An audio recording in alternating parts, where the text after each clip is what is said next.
ಉಸ್ತಾದ್ ಭಗತ್ ಸಿಂಗ್ ಈ ಒಂದು ಸಿನಿಮಾದ ಎಕ್ಸ್ಪೀರಿಯನ್ಸ್ ಬಗ್ಗೆ ಮಾತ್ರ ನಾನು ಮಾತಾಡ್ತೀನಿ. ಇದರಲ್ಲಿ ಬರೋ ಆಕ್ಟರ್ಸ್ನೇ ಆಗಿರ್ಬೋದು ಅಥವಾ ಫಿಲಮ್ ಮೇಕರ್ಸ್ನೇ ಆಗಿರ್ಬೋದು, ಯಾವುದೇ ಪರ್ಸ್ನಲ್ ಆಗಿ ನಾನು ಮಾತಾಡೋದಕ್ಕೆ ಟ್ರೈ ಮಾಡಲ್ಲ, ಮಾತಾಡೋದು ಇಲ್ಲ. ಸಿನಿಮಾದ ಎಕ್ಸ್ಪೀರಿಯನ್ಸ್ ಏನಿತ್ತು ಅದನ್ನು ಮಾತ್ರ ಹೇಳ್ತೀನಿ. ಎಲ್ಲರಿಗೂ welcome back to my channel. ಈಗ ಉಸ್ತಾದ್ ಭಗತ್ ಸಿಂಗು ಓಜಿ ಆದಮೇಲೆ ಬಂದಂಥ ಸಿನಿಮಾನೇ ಈ ಒಂದು ಉಸ್ತಾದ್ ಭಗತ್ ಸಿಂಗು. ಓಜಿ ಸಿನಿಮಾನು ಅಷ್ಟಕ್ಕಷ್ಟೇ ನನಗೆ ಮಾತ್ರ ಇಷ್ಟ ಆಗಲಿಲ್ಲ, ಬಟ್ ಫ್ಯಾನ್ಸ್ಗೇನೋ ಇಷ್ಟ ಆಗಿ ಆ ಒಂದು ಬ್ಯಾಕ್ಗ್ರೌಂಡ್ ಮ್ಯೂಸಿಕ್ಗಳು, ಸಾಂಗ್ಗಳು, ಎಲಿವೇಶನ್ಸ್ಗಳು ಸ್ವಲ್ಪ ಕನೆಕ್ಟ್ ಆಗಿದ್ದಕ್ಕೆ ಸಿನಿಮಾನ ಹಿಟ್ ಮಾಡಿದ್ರು. ಅದೇ ಒಂದು ಕ್ಯಾಟಗರಿಯಲ್ಲಿ ಇದನ್ನು ಕೂಡ ಫ್ಲೋಕಲ್ಲಿ ಹಿಟ್ ಮಾಡಿಸ್ತಾರೆ ಅಂತ ಹರಿಶಂಕರ್ ತಗೊಂಬಂದ್ರು ನಮ್ಮ ಮುಂದೆ. ಬಟ್ಟು ಡಿಸಪಾಯಿಂಟ್ ಮಾಡಿಬಿಟ್ರು. ಅದು ಹೇಳ್ತೀನಲ್ಲ, ಸಿನಿಮಾ ಮಾತ್ರ ನನಗೆ ಇಷ್ಟ ಆಗಲಿಲ್ಲ. ಲಾಸ್ಟ್ ಇವು ಸಿನಿಮಾನ ನಾವು ನೋಡಿದ್ದು ಹರಿಹರ ವೀರಮಲ್ಲು, ಅದು ಕೂಡ ಅದೇ ರೇಂಜಿಗಿರೋ ಕ್ರಿಂಜ್ ಪ್ರೋ ಮ್ಯಾಕ್ಸು. ಆಮೇಲಿಂದ ಓಜಿ ಇಂದ ಒಂದು ಸ್ವಲ್ಪ ಟ್ರ್ಯಾಕಿಗೆ ಬಂದರು ಅಂದ್ಕೊಂಡ್ರೆ ಈಗಾಗಲೇ ಮತ್ತೆ ಬಿದ್ದೋದ್ರು. ಪವನ್ ಕಲ್ಯಾಣ್ ಅವರು ಸ್ವಲ್ಪ ಫೋಕಸ್ ಮಾಡಿ ಒಂದು ಒಳ್ಳೆ ಸ್ಟೋರಿನ ಸೆಲೆಕ್ಷನ್ ಮಾಡ್ಕೊಂಡ್ರೆ ಬೆಟರ್ ಅಂತ ಕಾಣಿಸುತ್ತೆ. ಇರಲಿ, ಈಗ ಸಿನಿಮಾದ ಸ್ಟೋರಿ ಜಾಸ್ತಿ ಮಾತಾಡೋದು ಬೇಡ. ಅದೇ ಚಿಕ್ಕ ವಯಸ್ಸಲ್ಲಿರ್ತಾನೆ, ಅನಾಥ ಆಗಿರ್ತಾನೆ. ಪವನ್ ಕಲ್ಯಾಣ್ ಅವರು ಭಗತ್ ಸಿಂಗ್ನ ಫಾಲೋ ಮಾಡ್ತಾರೆ, ಒಂದು ವೈಲೆನ್ಸ್ನ ಇಷ್ಟಪಡ್ತಾನೆ. ಯಾವುದೇ ಒಂದು ಪ್ರಾಬ್ಲಮ್ನ ಸಾಲ್ವ್ ಮಾಡಬೇಕು ಅಂದರೆ ವೈಲೆನ್ಸ್ ಇರಬೇಕು ಅಂತ ಯೋಚನೆ ಮಾಡೋನು. ದೊಡ್ಡನಾಗ್ತಾನೆ, ಪೊಲೀಸ್ ಆಫೀಸರ್ ಆಗ್ತಾನೆ.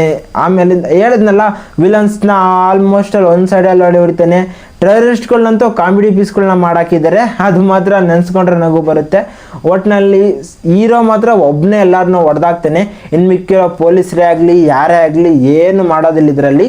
ಸ್ಟೋರಿನ ಎಕ್ಸ್ಪೆಕ್ಟ್ ಮಾಡ್ಕೊಂಡು ಹೋದ್ರೂ ಕೂಡ ಸ್ಟೋರಿ ಇರೋದಿಲ್ಲ ಇದರಲ್ಲಿ. ನೀವೇ ದುರ್ಬಿನ್ ಹಾಕೊಂಡು ಹುಡ್ಕೊತ ಇರಬೇಕು ಸ್ಟೋರಿ ಎಲ್ಲಿದೆ ಅಂತ. ಆ ರೇಂಜಲ್ಲಿದೆ ಸ್ಟೋರಿ ಇದ್ರದ್ದು. ಒಟ್ಟಿನಲ್ಲಿ ಸಿನಿಮಾ ಇಷ್ಟ ಆಗಲಿಲ್ಲ ಗುರು ನನಗೆ. ನಿಮ್ಗೇನಾದರೂ ಇಷ್ಟ ಆಗಿದ್ರೆ ಏನಕ್ಕೆ ಇಷ್ಟ ಆಯಿತು ಅಂತ ಕಮೆಂಟ್ ಮಾಡಿ. ನೀವೇನಾದರೂ ಪವನ್ ಕಲ್ಯಾಣ್ ಅವ್ರನ್ನ ಇಷ್ಟಪಡೋರಾಗಿದ್ದರೆ ಮೇ ಬಿ ಸ್ಟೋರಿ ಇಷ್ಟ ಆಗ್ಬೋದು ನಿಮಗೆ. ಒಟ್ಟಿನಲ್ಲಿ ಓಜಿ ಸಿನಿಮಾನೇ ಪರವಾಗಿಲ್ಲ ಗುರು. ಈ ಓಜಿ ಸಿನಿಮಾ ನೋಡಿದ್ಮೇಲೆ ಈ ರೇಂಜಿಗೆ ಓವರ್ ಎಲಿವೇಶನ್ಸ್ ಬೇಕಾಗುರು ಅಂತ ಅನ್ನಿಸ್ತಿತ್ತು. ಬಟ್ ಇದಕ್ಕೆ ಕಂಪೇರ್ ಮಾಡಿಕೊಂಡ್ರೆ ಓಜಿ ಎಷ್ಟೋ ಬೆಟರ್ ಆಗಿದೆ.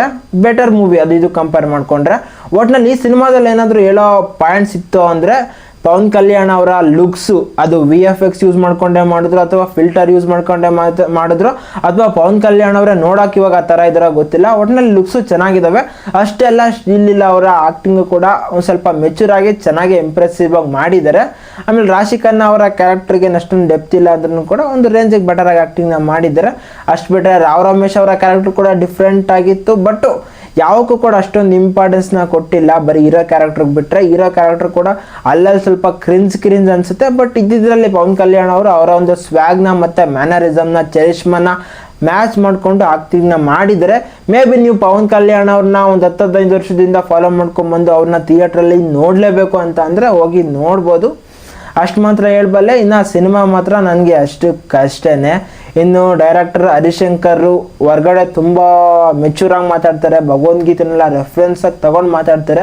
ಬಟ್ ಸಿನಿಮಾ ಮೇಲೂ ಕೂಡ ಹಂಗೆ ಫೋಕಸ್ ಮಾಡಬೇಕು. ಹಳೆ ಒಂದು ಕಮರ್ಷಿಯಲ್ ಎರಾದ ಫಾರ್ಮೆಟ್ನ ಜನ ಮರ್ತ್ಕೊಂಡಿದ್ದಾರೆ. ಆ ಒಂದು ಕಮರ್ಷಿಯಲ್ ಫಾರ್ಮೆಟ್ನ ಯಾರು ಇಷ್ಟಪಡ್ತಿಲ್ಲ. ಅದರಿಂದ ಆಚೆ ಬಂದರೆ ಚೆನ್ನಾಗಿರೋದು. ಈ ಒಂದು ಸಿನಿಮಾ 10 ವರ್ಷದ ಹಿಂದೆ ಬಂದಿದ್ರು ಕೂಡ ಇಟ್ಟಾಗ್ತಿರ್ಲಿಲ್ಲ.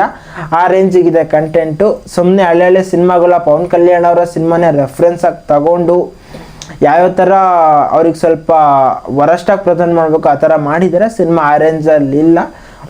ಒಂದು ಅವರೇಜ್ ಸಿನಿಮಾ, ಅಡಲ್ಟ್ ಸೀನ್ಸ್ ಆಗಲಿ, ಬ್ಯಾಡ್ ಲ್ಯಾಂಗ್ವೇಜ್ ಆಗಲಿ ಯಾವೂ ಇಲ್ಲ. ಸಿನಿಮಾನ ನೋಡ್ಬೋದು ನೀವು. ಇಷ್ಟು ಮಾತ್ರ ಹೇಳ್ಬಲ್ಲೆ.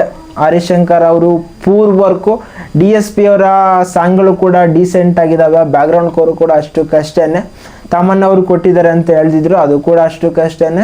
ಒಟ್ಟಿನಲ್ಲಿ ಮೈತ್ರಿ ಮೂವಿ ಮೇಕರ್ಸು ಸ್ವಲ್ಪ ಫಿಲಮ್ ಒಂದು ಏನು ಸೆಟ್ಗಳನ್ನ ಎಲ್ಲ ಸ್ವಲ್ಪ ಚೆನ್ನಾಗಿ ಡಿಸೈನ್ ಮಾಡಿದ್ದಾರೆ. ಬಜೆಟ್ನ ಇದ್ರಲ್ಲಿ ಪರವಾಗಿಲ್ಲ, ಚೆನ್ನಾಗಿ ಹಾಕಿದ್ದಾರೆ.